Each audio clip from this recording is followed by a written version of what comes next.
What's up, She Sells girlies? In this episode, we talk about the lifestyle of a remote closer, what that can look like when you go all in. Trust me when I say you want to listen to this.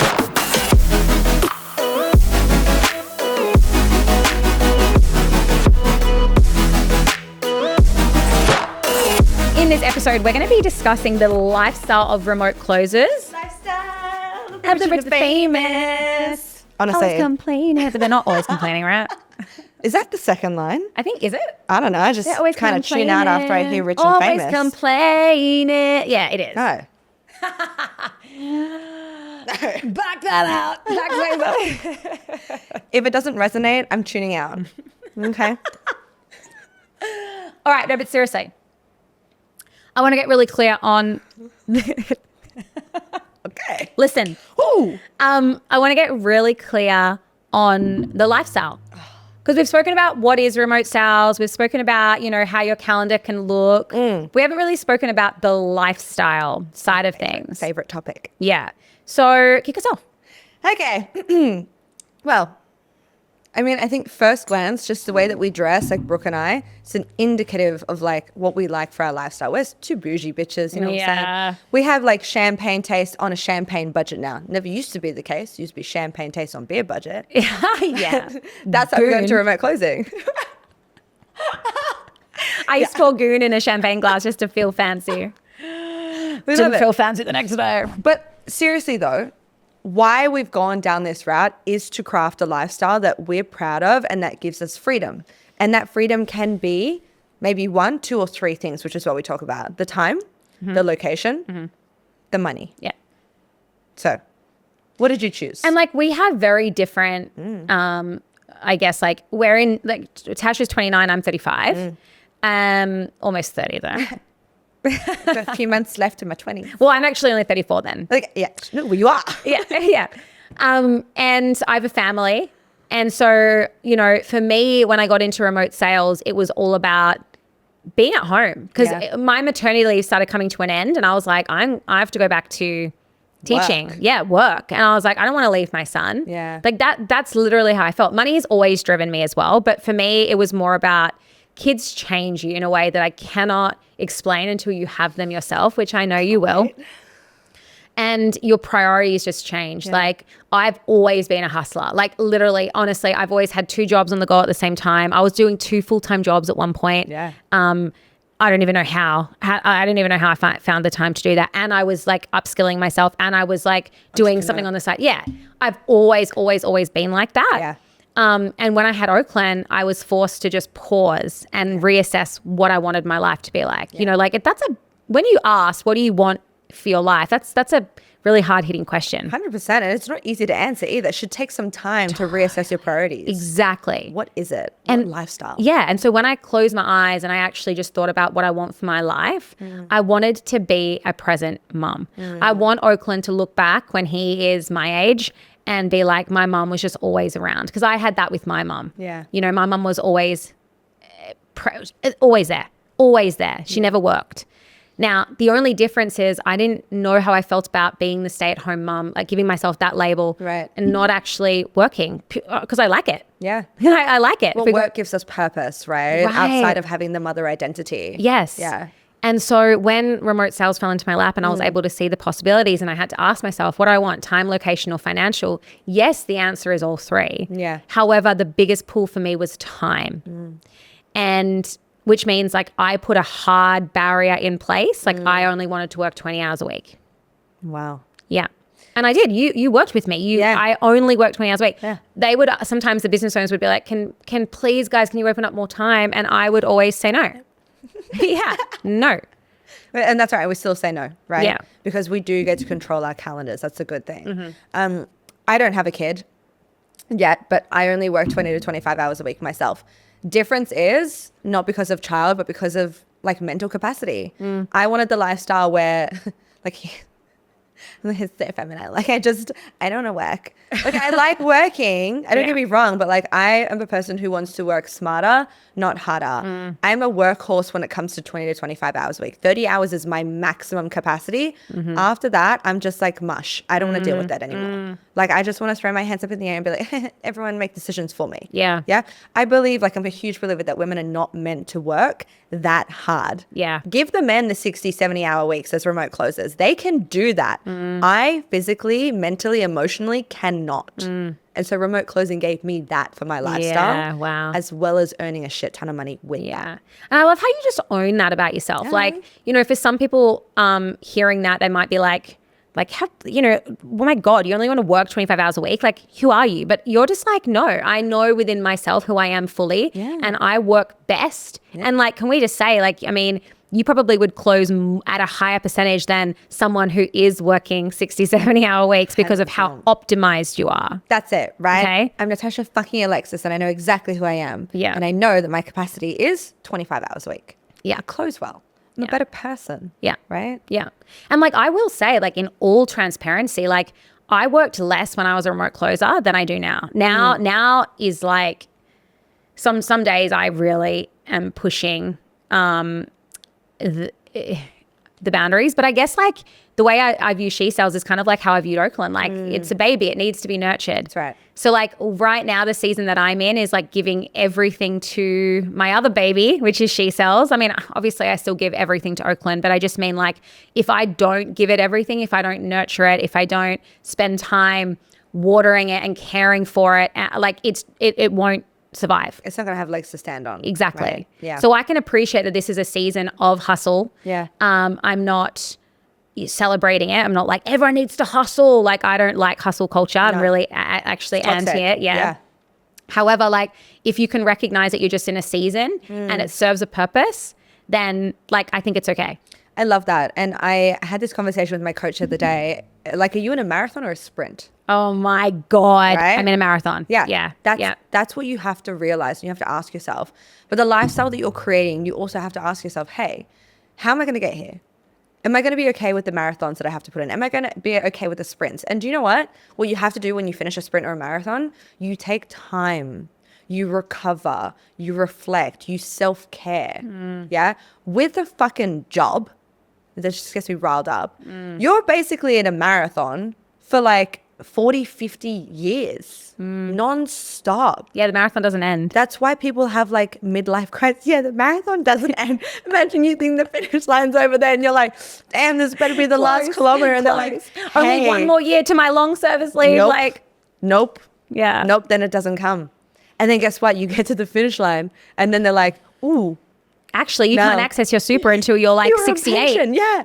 You're on a fucking pension. And wait, so people as well, people our age, our generation and less, you're probably not even going to have a pension. Like, let's be real. So what lifestyle are you wanting to create for yourself so you don't get to the finish line, think it's the finish line, and then you realize that you're just at the start? Yeah. Oh my God. And you know, like something that really hit me the other day is like, if we're still talking about sprints and marathon, is people don't want to know you when you're in the marathon. You don't get the praise. You don't get like, everyone wants to know you when you first start out. Yeah. And then when the shit actually is like, you know, you're in the marathon, you're exhausted, like you're doing the work. It just feels like it's never ending. Like no one wants to know you. The only time someone will now want to know me is when I'm finished the marathon. But let me tell you, I will finish. Oh yeah. I will have an empire. Like by the age of like when I turn 40, like I won't need to worry about anything in terms of finances. Like I'm setting myself up so that by 40, I can do and live however the fuck I want. I'm so there with you. Like you know that. You'll be there before me, probably. Well, not probably, you will. Yo, I got 5 years on you. Well, that's it, right, because we have like 5 years between us. So my thing is 35. So we'll be, right, it's actually perfect. Yeah, we'll be celebrating on a yacht for my 40th. In the Mediterranean. That I bought. Just better. Yeah, but there's no shame in that. And there's no like jealousy. I mean, if you're listening to this being like, damn, those bitches, they just got lucky. Like, girl, check yourself. No. Check yourself. I just explained that I'm in a season of like working my ass off. I'm doing the work in the dark because no one wants to know me because I'm deep in the marathon right now. No one wants to know me. No one wants to know about the hard work. They only want to see the light at the end. Yeah. And the oh, go you at the start. It's why we celebrate people getting a new job. Do we celebrate them leaving? No. No. No, Do we celebrate the not. work they do in the job? No. Absolutely not. So yeah, I feel like this has kind of taken a turn in a good way. Like explored a room that maybe it serves relevance and purpose. But I wanted a life that I could look back and just be like, I did the thing. Yeah. I chose the road less traveled. And that's my gift to Oakland in a way as well. I want him to see the possibility of going against the grain. Yeah. You know, like deciding to not, you don't have to just do what you're told to do and what you think is right. Yeah. And it pays off in a big way. Yes. Yeah. Question everything. Yeah. Yeah. I've got to say, when you said before, you're not lucky, right? One of my favorite quotes comes from Nicki Minaj's song, and she literally raps. She's like, "No, I'm not lucky. I'm blessed. Yes, clap for the heavyweight champ, me. Oh, because I couldn't do it all alone. No, I'm not lucky. I'm blessed. Oh, no, I'm not lucky. I'm blessed. Yes. Yeah. Every time someone says, "Oh, I'm lucky," I'm like, "I just got lucky." I'm like, "No, you didn't," and no, I didn't. So I'll stop people and say, "Luck has nothing to do with this. You're divinely blessed because previous episode you listened to the whispers, you took action, right?" Yeah, when others won't. Exactly. When you opened the door full of the word scam when others will leave it shut. What's behind there? A blushing? A blushing. I'm blushing. I'm walking in. So, yes, like lifestyle. You finish every day at 2, 3? 3:30 latest. Yeah, you go to the gym. Yeah, I take about an hour to an hour and a half lunch break. Chill out, do my yoga, meditation, journaling in the morning. Like for me, that's what I want, right? If I want to take off like a Friday or a Wednesday or whatever it is, like I can do that. Yeah, you block your calendar out. Exactly. I don't have to be like, excuse me, I want to go to Japan. Can I please put my leave in 6 months before and then get fucking declined? I don't have to do that. I know. I'm just like, hey guys, like a week or 2 weeks before, just letting you know, out of niceness, basically, like out of niceness, hey, I'm going to be off, make sure that I'm covered, blah, blah, let's get my sessions covered. Great. Can I tell you a crazy story? Tell me. So Scott's family, as we're planning a family trip to Bali. Cute. Yeah. And like Scott and I are very spontaneous. We're kind of just like, yeah, let's do it like in the next week kind of thing. Yeah. Obviously they all work, they have full-time jobs. Like Right. there's that, like one that owns a dentist practice. Like there's a midwife, there's like other 2 work in the government. So like there are they're jobs. And like, do you know how long we had to book it out in advance so that they could get a leave approved? Just have a guess. I'll tell you the context. We put it out there December of 2024. Fuck. It's like 6 months. So yeah, we in December of 2024, we said, hey guys, like let's all do a big trip to Bali. Yeah. Okay, guess the date that they can all come because of the amount of time they have to give to receive the leave. Oh, right. Okay. Well, like I would say at least 6 months. July of 2026 is when they will be coming to Bali. They needed that long in advance to put in leave to get approved. July 2026. Yep. So we put it out. We put the request out in 2020. You're in 3 months away, and you did it in longer. December. Yeah. That's the math ain't mathing for me right now, but that's like almost 2 years. What? And like, please, like there's absolutely zero shame around what people decide to do with their life. I'm not telling you this story to be like, oh my God, that's horrible. I'm just like the realities, like, you know, Scott's has a massive family. The realities of getting everyone to Bali, they've all got kids and school and like, there's so many things that need to work, but like that long in advance that they have to actually put in to get the leave approved is wild to me. 100%. But like, again, that comes back to the lifestyle that we wanted to create. Like we never wanted to put in leave with someone. Yeah. Right? Yeah. I can't even imagine that fitting in with what I want from my life, which is I love to travel. I love being spontaneous. This is the first time, and you know this, that I've kind of settled down for such a long time. Know. Do you have the itch yet? I do, but I actually really love my settled life. Yeah. Like I'm eating so well. I'm going to the gym. Yeah. I'm fucking glowing. You know what I mean? You see it. You see it all. Yeah. But like if I just want to go to Korea next week, I can. Because do you know what? I can work from Korea. Do you know we booked trips, like our flight to America last week? We leave on Monday. Literally. Because you can. Like we can. That's the week, thing. like that's literally I know. even remote closers that I was speaking to, they're like, "Have you booked your flights yet?" I'm like, "No." No. They're like, "What?" I'm like, Don't "Why do I need need to. I don't need it. Get a savings on my flights." No. little mini subtle flex, but like, I don't. I can book tomorrow if I want. Like, we could rock up to the airport and say, hey, where's the next flight out to New York? We'll be on it. you better watch the fuck out. That's all I'm saying. You see our face on Times Square, like, taking over New York. Honestly, I'm so excited for you. But like, it just proves to you. And remember last year, 2024 was a huge travel year for me. I was like really like flexing up this lifestyle, just whatever the fuck I wanted. Solo traveling most places. Like, you were talking to me, I was in like Amalfi Coast, and then like I was on the screen, I was on in Dubai, and then I was in Hong Kong, and then I was in Vietnam, and everyone, like all the girls were like, where are you now, Tash? Where are you now, Tash? Where are you now? I love that. Yeah. Because it just proves that this is the lifestyle. You can have it if it's what you want. Not all of us want this though. Exactly. And that's fine. Like, don't take what you want to hear from what we're saying. We're not shitting on you, like the life that you want to live. No. That is absolutely, we're talking about the lifestyle that you can live if you want to, as a remote closer. Yes. Okay. Now, I also want to be very, very clear on something. We didn't just get this lifestyle. No. Like sales is performance based. You have to be good. So if you go into a job demanding all these things and expecting to have the lifestyle that we have straight from the get-go as a newbie, it's not going to happen. No. So like, just make your expectations more aligned with where you're at in your journey. Yep. And know that this lifestyle is coming. But it's not just you're not just because you've paid for a course or you've decided you want it doesn't mean you're going to get it. Exactly. Okay. 100%. Like, you can't go into a business and be like, I'm only doing 10 hours a week and like that's it. Because like, you can if you've got a scorecard that you can be like, look at how great I am. But if you don't, you've got to be willing to like adjust things just for now. Yeah. But I don't understand either, because that's the same mentality that you have as an employee anyway. When you're in a business and you're doing so well for them and you're working as an employee, you don't say like 1 month after that, oh, I want a promotion. I actually did that and they sent me to HR. That's a different story because that's my expectations. I'm like, I'm so fucking great. Hence why I'm not an employee anymore. But you don't do that. You put in the hard yards. You give the business revenue. You do well. You work harder than your colleague. Then after maybe 6 months of being there, you say, hey, to the manager, can I have a meeting with you? Performance meeting. This is what I'm doing. This is what I'd love to do. I'd love to get a raise. How can we make this possible? It's the same fucking thing with remote closing. Yeah. You've got to put the yards in to get this. Yeah. But know that it's waiting. Exactly. The business owner needs to feel confident in like the fact that you are going to generate the money. Because yes, guys, remote closers can actually cost the business money. Oh, 100%. If you're spending money on marketing and you're giving leads to your remote closer and they're converting at sub 10%, sub 20% even, they're costing you money. Yeah. So like, it's a two-way street, guys. Like, you really have to understand that.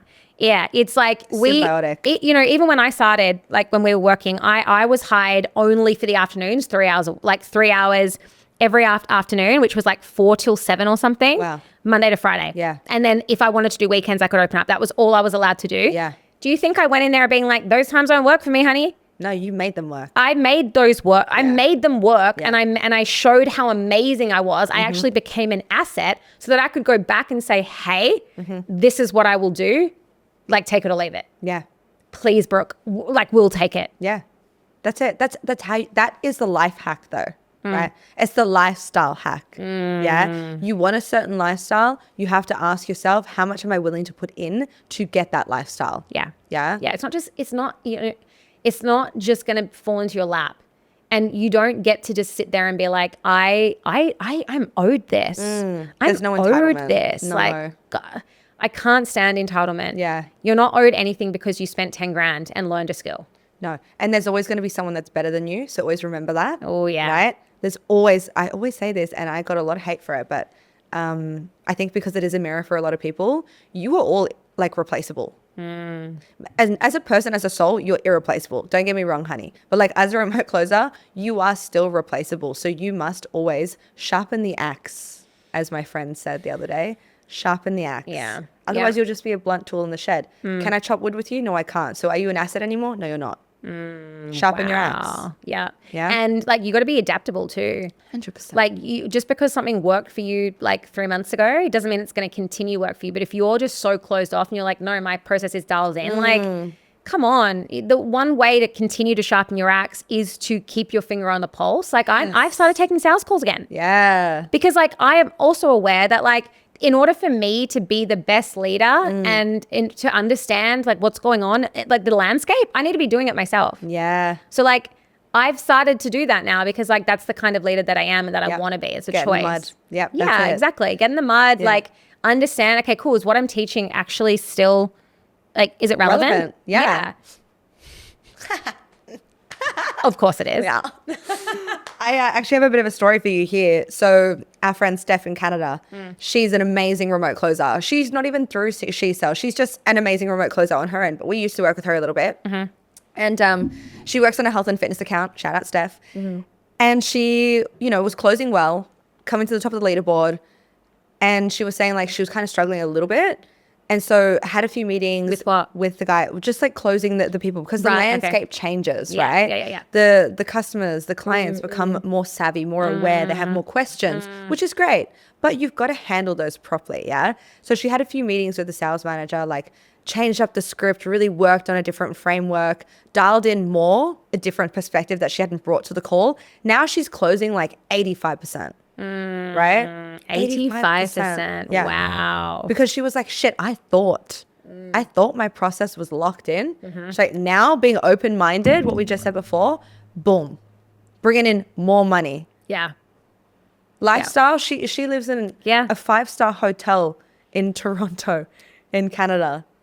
Like, that's the lifestyle. And she because moved. So puts the she was in work. Australia initially. She just was in decided to Australia. move. Yeah. Like, 'Cause she honestly, can. I don't know any remote closers really that are stagnant in like a, I'm just trying to think. Well, we I mean, usually go into this, like people normally become digital nomads because we want to be able to be flexible if we choose we want that. Yeah. Right? Exactly right. I could stay. Let's say I could stay in Australia for 20 years. Not that I would. But let's just say I could if that's what I wanted to. But at the drop of a hat, if I decided that I wanted to move to, I don't know, Zanzibar, then I could. Yeah. Do you know what Exactly. Do you know what I mean? Yeah. I could. Yeah. I want that flexibility for myself. Yeah. That's what remote closing gives me. Yeah. And it makes you like, nothing's impossible anymore. No. You know, like my first response when Scott was like, do you want to move to Bali? Was like, we couldn't possibly. We've got this and that and this and that and this and that. But the other day he said to me, do you want to go like live in Thailand for a month? And I really was like, wow, you've come a long way, Brooke. I was like, yeah. When? Yes. So it wasn't like, no, we can't because of this. It was just like, when? Yeah. And then we just spoke about how we could, because obviously there's added layers of complexity now that Oakland's at school. Yeah. But like, there's always a workaround. Exactly. And so like, that's the gift that, you know, having this lifestyle has given me now. Like, I'm just down for anything. With that. She down for anything. That's the thing, right? So you get to choose as a remote closer. I think this is a really nice way to finish off. It's just, do you want a travel lifestyle? Do you want more money? Do you want to stay at home with the kids? Do you want to work 20 hours? Do you want to work 40 hours and then make 50K? Like, you get to decide. It's not a one size fits all. Totally. Design your ideal lifestyle first. That's it. And then everything else fits into that. Design your ideal lifestyle, how you want it to look.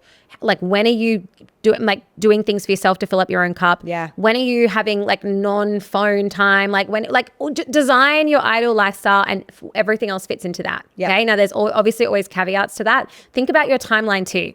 Do you want this to be more of a sprint, or do you want it to be a marathon? And if you do want it to be a sprint, then 20 hours a week ain't going to cut it. That's a elongated sprint. It's not, you're not going to be able to get there faster than you giving 40, 50, 60 hours a week. If you can, if your end goal is financial, like, you have to give more. Yeah. The more you give, stats don't lie. Yeah. The more time you give, you can just double the amount you're earning. Yeah, literally. Literally. So if you're making 20K a month, working 20 hours a week, if you did 40 hours, it's 40K a month. Like, It's math. the mathin'. Mathin'. Anywho, Yeah. enough of that. No. Look, we're here at the finish line when you do decide. But At the start line, actually. actually at start line. Yeah. But that's it. What Brooke said, like, design your lifestyle, tailor fit it to you, right? Only you get to decide what's going to fit for you. No one else should dictate that. But yeah, when you do decide, we're here. Exactly. That's it. And just remember, the marathon is hard. Okay? If you get halfway through it and you're like, oh, this is all too much, you got two choices. You either stop or you push through. If you stop, what does that mean? What does that mean if you stop? You're just halfway through, man. You've already wasted half the tank. That's it. Like, what are you going to... Just keep going. Yeah. You're going to shit yourself. Your ideal lifestyle is the end. Like, everything you want is at the finish line. So if you stop halfway through... You're just standing in shitty pants. You might as well get to the end. You're sweaty, you're miserable, like just keep going. Just keep going. The flowers and everything await you at the end. The pot of gold, like everything. All right, cheers to that. Cheers.